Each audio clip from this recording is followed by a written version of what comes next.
That's like going to the doctor. Your arm is hurting. Doctor does the same thing. Hey, you know what?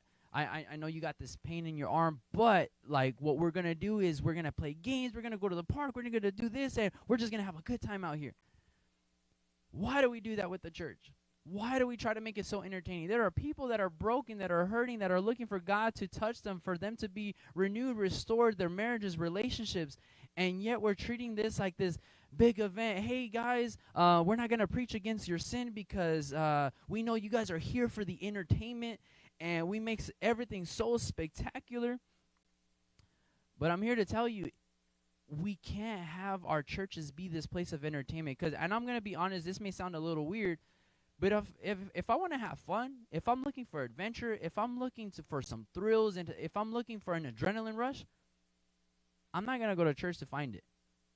I'm gonna go to Six Flags, Disneyland, to the park. I'm gonna go hiking, camping, bungee jumping, whatever. That's where I go to be entertained by those things.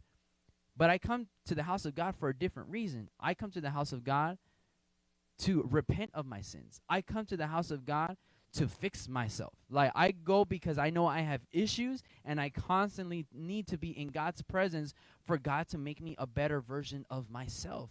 And what happens when we try to mix the two together is that we get cheap versions of both things. Why do we have so many weak Christians out there?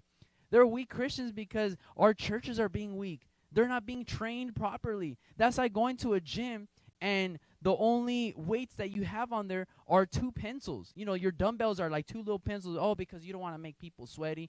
So you're just going to give them 2 little pencils that they can lift up. The treadmills, they only go on max speed of 2 miles an hour because you don't want people to get sweaty and hurt themselves. Or you make everything so cotton candy, rainbows. You don't tell people against their sin. You don't tell people what they're doing is wrong. You just preach a lovey-dovey, God is awesome, rainbows and sunshines. Everything's going to be okay. Continue to sin. It's okay to fornicate. It's okay to lie. It's okay to cheat. It's okay to steal. It's okay to do all that stuff.